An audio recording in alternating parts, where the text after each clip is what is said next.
Welcome to the Castle of Spirits Extrasode number 4. This Extrasode is brought to you, as always, by castleofspirits.com, where you can find 4,600 plus true paranormal stories submitted from listeners and readers just like you all over this great planet Earth. And from all times, too. And from the last 26 years going now as well. 1997 onward. Yep. And we're still getting new stories in every month. Mm-hmm. We're encouraging people to share their stories with us, and we're going to read them right here on the podcast. Oh, but you know what? First, I would just like to mention that we have a mailing list going now. What? We're like pro in the 21st century.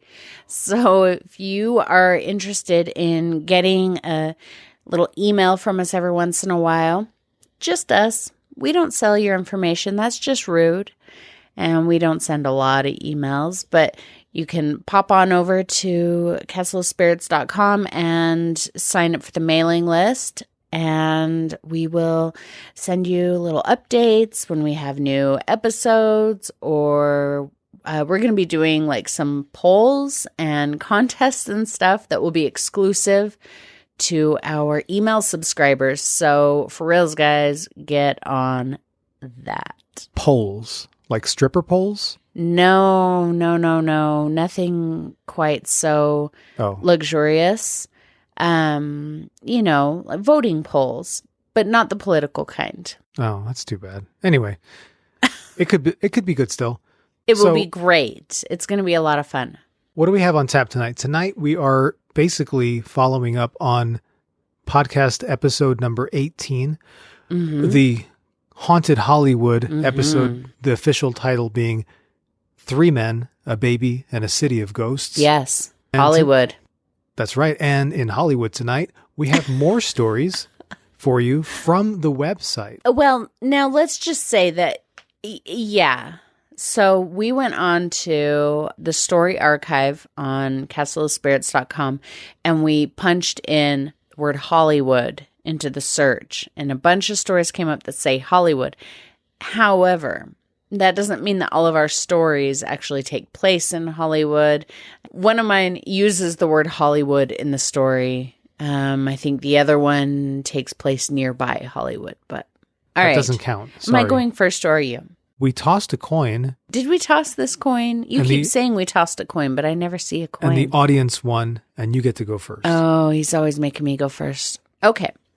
So my first story is called A Banshee in Our Family. And this was submitted by Marnie in Ohio, USA, October 2009. When my mother died back in 1993, we heard something in the middle of the night. A cry over the hillside we could not explain. My mother's death had been coming along for some time, and she had taken to her bed for 2 years after my father passed of a sudden stroke. She already was struggling with cystic fibrosis at the time of his death. After he died, she just took to her bed. We come from a primarily Scandinavian lineage, although on my father's side he is both Scottish and Irish. The cry we heard was upon my mother's death, which is kind of odd because she's not Irish.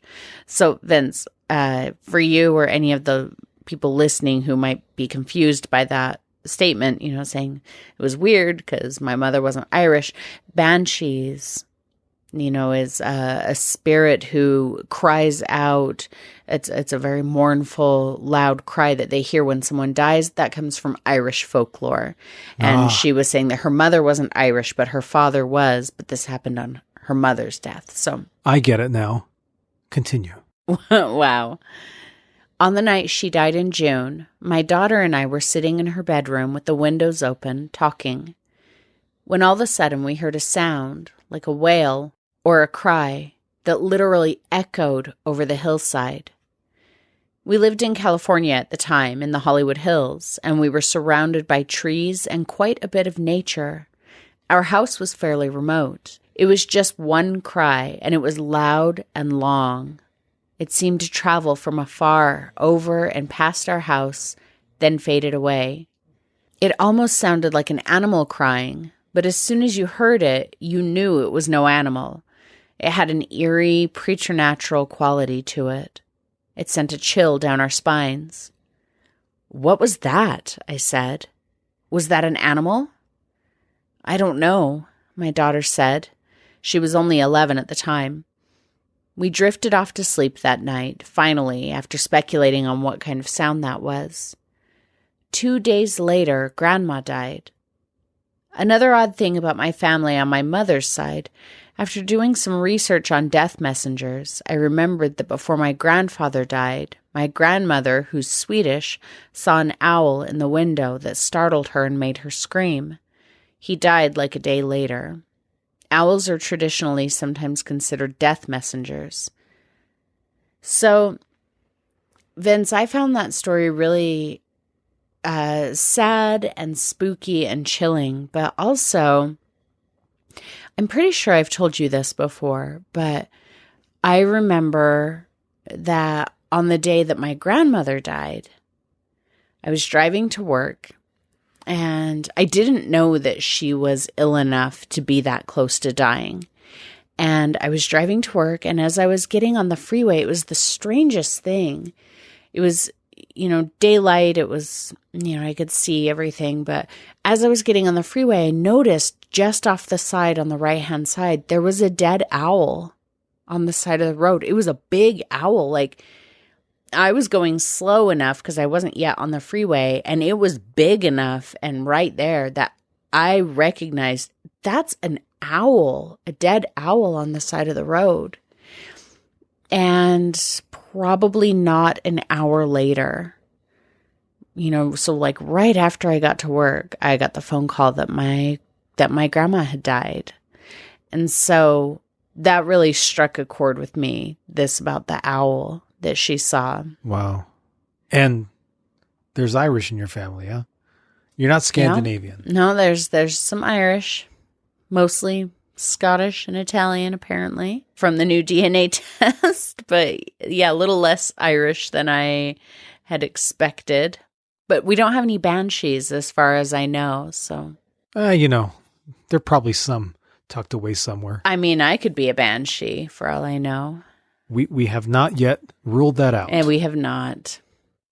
So, do you have any stories for us? Keeping on track with the Hollywood theme tonight. Oh, yeah, let's do it. I found a story on the Castle of Spirits archive called Haunted Apartment in Hollywood. It was written by Bill in California, USA, and submitted in August of 2002, a.k.a. a very long time ago.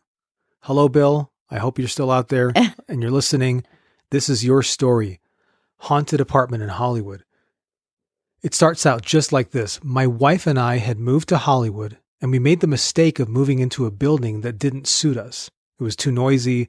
A friend was shot in a drive-by, fortunately survived, and we needed to find someplace better to live. We met another couple who told us about a vacancy in their building.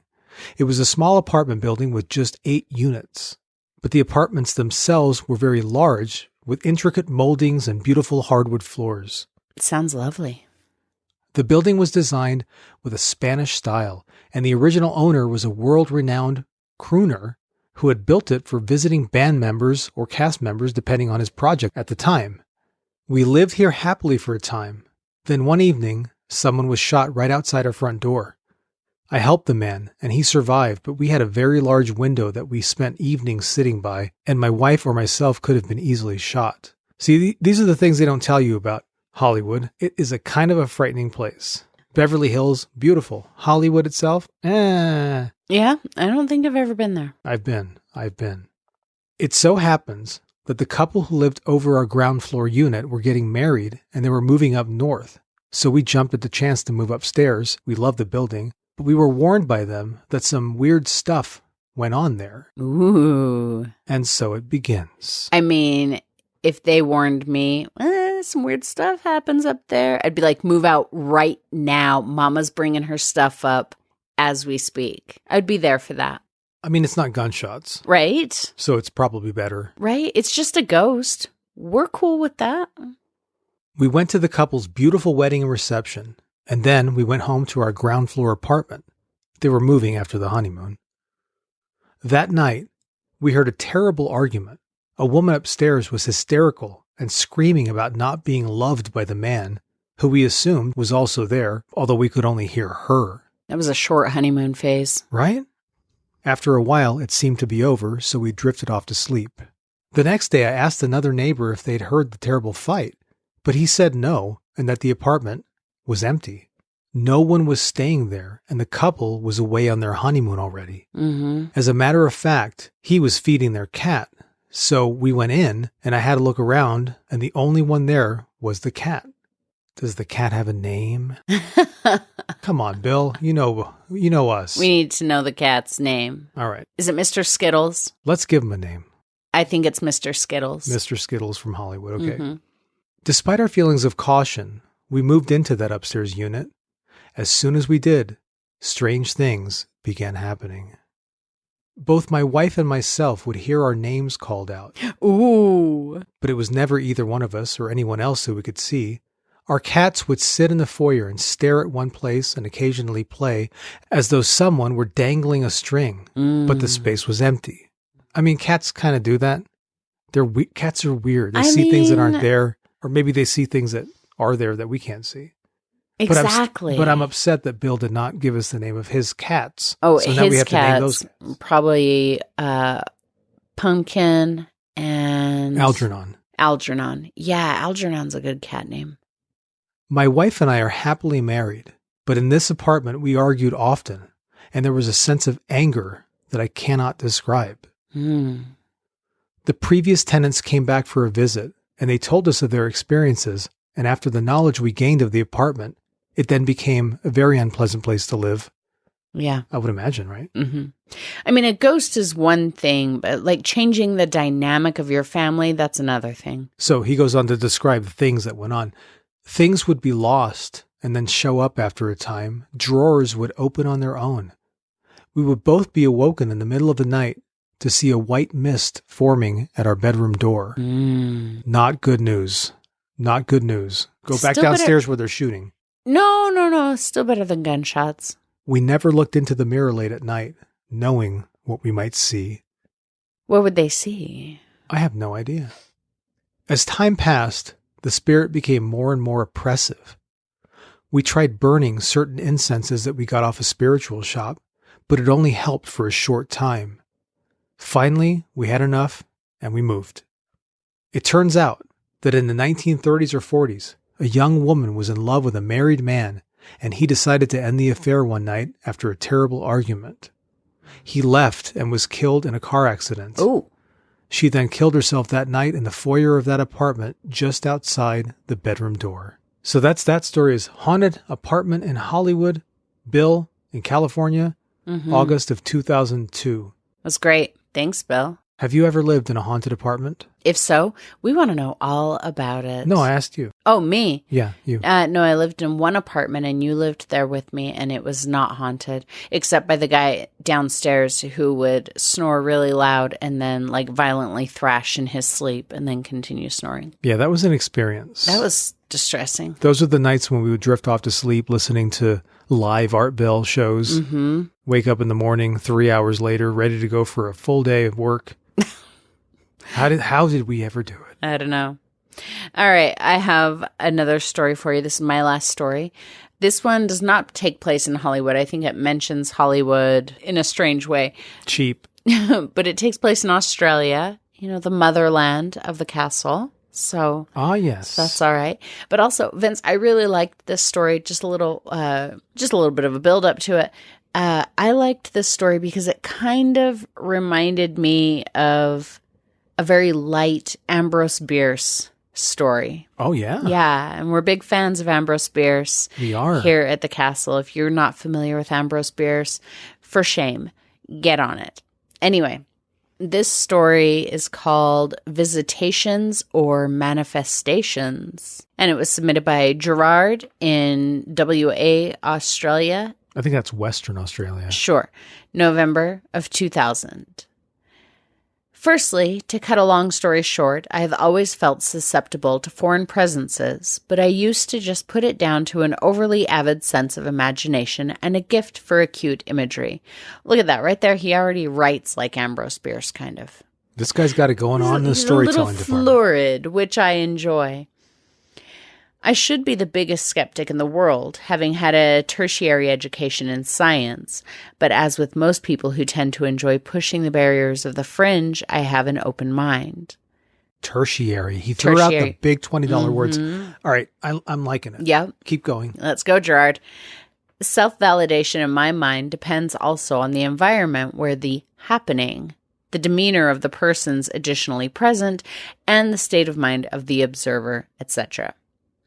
My first account has all the hallmarks of a cliched tale when I relate it to people, when the topic of ghosts rears its head in cafes and over the dining table, but actually it's one of the scarier experiences of mine due to its subtlety. See, Gerard and I are on the same wavelength because I'm all about subtlety. I think the more subtle something is, the scarier it is. I don't need jump scares and things like flying in my face and people getting dragged into darkness in like a split second. That's not subtle. To me, it's not scary. Subtle. What's scarier? A pounding on your front door in the middle of the night or a gentle tapping at the window in the middle of the night? Ew. Yeah. I don't want either one of them. No, I don't want either one of them, but the tapping on the window feels scarier, more nefarious, where the pounding on the front door gives you the instant jump scare, but it's more of there's more of an urgency there, like, oh, maybe somebody needs my help. Nobody gently tapping on your window needs your help. They need to go the hell away. Hear, hear. Here we go. I had just stepped off of the Ferndale train from my brother's 21st birthday in Cotslow. I'm not from Australia, so we're going to go with Cotslow. The station of my departure happened to be, oh, see now, Gerard, you're just testing me. Karrakatta? Karrakatta. That's what we're going to say. Sounds good. Also the location of one of Perth's largest suburban cemeteries. Ooh. The cemetery held no fear for me, as I feel maliciousness and the residents of a cemetery do not necessarily go hand in hand. It was about 10 p.m., quite a clear and enjoyable night for a walk to the local college pub in order to have an hour worth of beer. My anticipation at catching up with college pals urged me to walk quicker, and I'm sorry, an hour's worth of beer. Well, he's got things to do. I love that. It's not like I'm going to go for a couple of beers. I'm going to go for an hour. An hour? And I'm going to drink as damn much as I can in that hour. Yeah. Okay, sorry. Continue. I really like Gerard. Anyway. It urged me to walk quicker, and I circumnavigated the large plot of land which is the cemetery without mishap. Along one side of the cemetery exists the rather expansive Hollywood Bowling Club. Ah, see, there's the word Hollywood. Yeah, there you go. Connection. With its tall hedges bordering the footpath. I was thus startled when a small figure popped out in front of me from a gap in the hedge and proceeded at a steady pace ahead of me. I thought nothing much about him, aside from thinking to myself, what kind of parent would let their 7-year-old, I estimated, kid out and about at 10 p.m., especially on a weeknight? I noticed that the young child had what looked like a leather satchel, old-looking, on his back, and seemed to be dressed in a school uniform consisting of shorts and a shirt and a unique-looking beanie cap. Wait, is this kid also carrying an electric guitar? I think he's describing the dude from AC/DC. And a unique-looking beanie cap of alternating colors. I remember thinking at the time that it was the hat which unnerved me a little, for it gave me the impression as being part of the attire of a school kid from yesteryear, say circa 1940s or so. We do have a few local private schools in the area, but I couldn't remember them having worn this particular style of uniform. The companionship of this little fellow was somehow comforting, but at the same time I felt curious, puzzled, and for whatever reason a little sad for the kid at being alone at night, obviously walking home in dark streets. I wasn't at that stage feeling frightened, rather I felt careful not to walk up too close behind him lest I should scare him, so I slowed my pace. I didn't notice it at first, but when I slowed down, it seemed the kid slowed down. So I started a little experiment, for the street is quite long and it gave me some time to play with it before I had to turn off. I sped up my pace slightly, and it seemed too that the kid did as well. I started getting a pang in my guts, the swirl of cool air trickling the nape of your neck when something isn't right. This kid was matching exactly my pace so that I couldn't get within 15 paces or so in reach of him. I came eventually to my turn off for the pub, and he just kept going straight, never looking right or left, just walking. I looked left down Monash Avenue where I was heading, and then looked back ahead of me, and he was gone. It was at this time that I really started to lose it and dropped the bundle. I ran to the pub, but I still didn't really know why. I mean, the little guy didn't ever seem to want to cause harm, but I was pretty shook up. So much so that my friend at the pub who saw me as I came in looked at me weirdly and a little startled, and as cliche as it could get, she said, "What's the matter? You're as pale and shaking like you've just seen a ghost." You look like you've dropped the bundle. Sorry. Little did she know. So thank you, Gerard, for that tour de force. That was that was a really fun story. Again, that was Visitations or Manifestations from Gerard, November of 2000. And you can find the links to all of the stories that we read in the show notes. So if you want to go read them for yourself, just check out the show notes for this episode. That's right. And don't forget to join us next week for another stunning episode of the Castle of Spirits podcast. This will be episode number 19. Hey, friends, maybe you could help us out a little bit. We would really love it if you would jump into the conversation, and why don't you suggest some topics for us? Head over to castleofspirits.com/lounge and give us your suggestions. Do you have input for any of the stories we've read? Maybe you've experienced something like Gerard did, or, Vince's story, or anything. Or maybe they just want to say hello. Maybe so. And before we leave, can we have 3 cheers for fears? Hip, hip. I guess not. And Mr. Skittles. Rawr.